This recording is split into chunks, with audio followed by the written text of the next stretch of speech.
Hey, it's MK, and I am here with a special layout today that I just decided I was in the mood to do. It's not for any hop, it's not for anything. So I pulled out all of my favorite brown distress inks that clearly I don't know where the camera is, so I apologize about the ground espresso being covered up. I also have all of my coffee stamps that are this one is by Close to My Heart. So I just pulled out every single one that had like a coffee ring to it.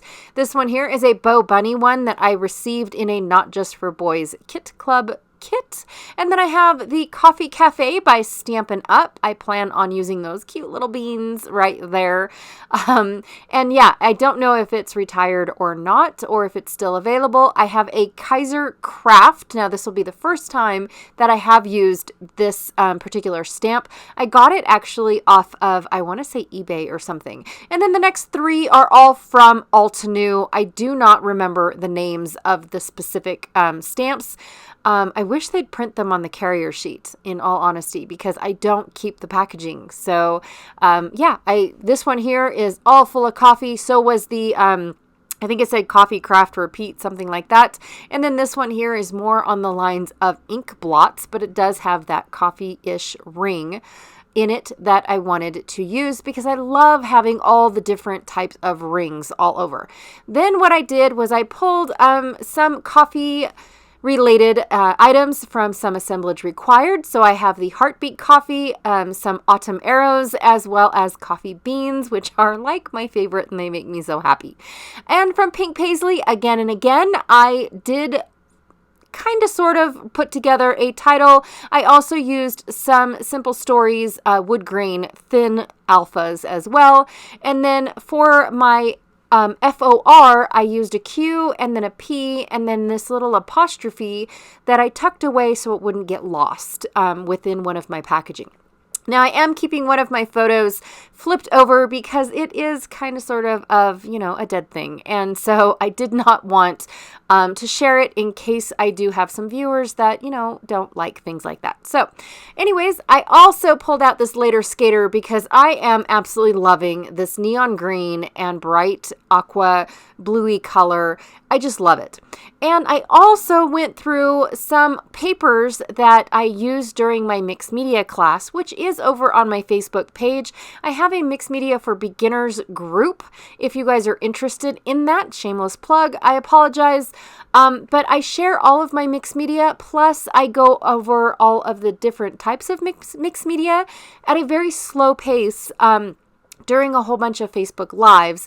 And then in the group, I have separated everything in guides is what they called. They used to be called units. Now they're called guides. And then that way you can skip over the ones that you guys aren't interested in, the type of mixed media you're not interested in. So anyways, I'm going to take one of these. It looks like a piece of paper that I just cleaned up a mess with, in all honesty. And I thought, you know what? It's got the perfect blue and green already on it, so why not just use it up? I have several of these papers that, in all honesty, I just need to start using up. So it's one of my goals this year to reach inside there and go through that before pulling out just a plain Jane or a wood grain or, all of my other favorites.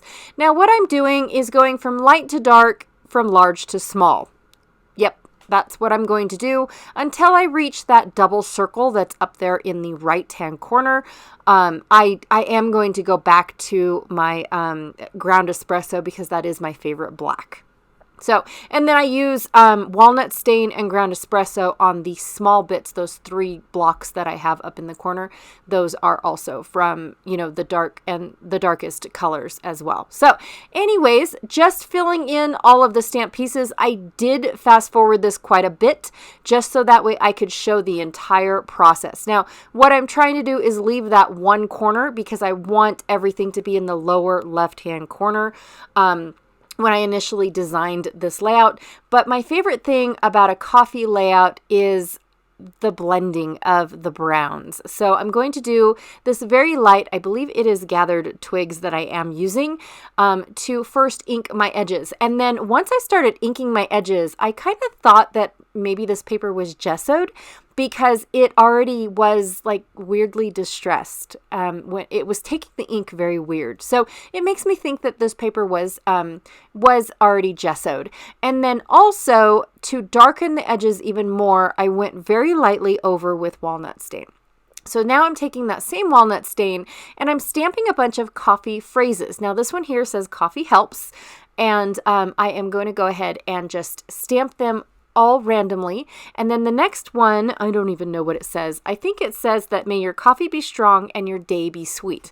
So I thought that it was absolutely perfect for what my husband is doing. And then the very next one is life happens. So I think it's supposed to say life happens, coffee helps. So I tried to stamp it near the coffee helps, but I didn't want it to look like a greeting card either. So just random stamping. And then I'm taking all of my little splatters and my coffee beans and randomly stamping, trying to create that crescent moon look across my page, leaving the upper right hand corner as bare as I can. Also too, I plan on using the front and the back of that Later Skater paper. So I've already backed my photos and trimmed them all down. And then of course I left, the animal out of what he is shooting. So my husband, I don't want to say he's very impatient, but, the coffee takes forever to brew, especially the old pot that we were using. We have a better pot now because this one finally just died on us, but it was taking forever and he was tired of standing there. So he pulled out his bow and arrow, took out the screen in our window. Actually, he took it out quite a while ago and started shooting the gophers, the ground squirrels, all that stuff, out our kitchen window, which our kitchen window faces the main street. So I couldn't even imagine what somebody would think having an arrow sticking out of our window. But the way that our house is designed, if you're coming from the left, you really can't see that window unless you're right in front of it. So you really can't see it unless you're looking, and driving you shouldn't be. Shouldn't is the key word. And then coming from the right, same thing, the corner of our house kind of covers up that window. And again, unless you're looking dead onto the front of our house, you really can't see it.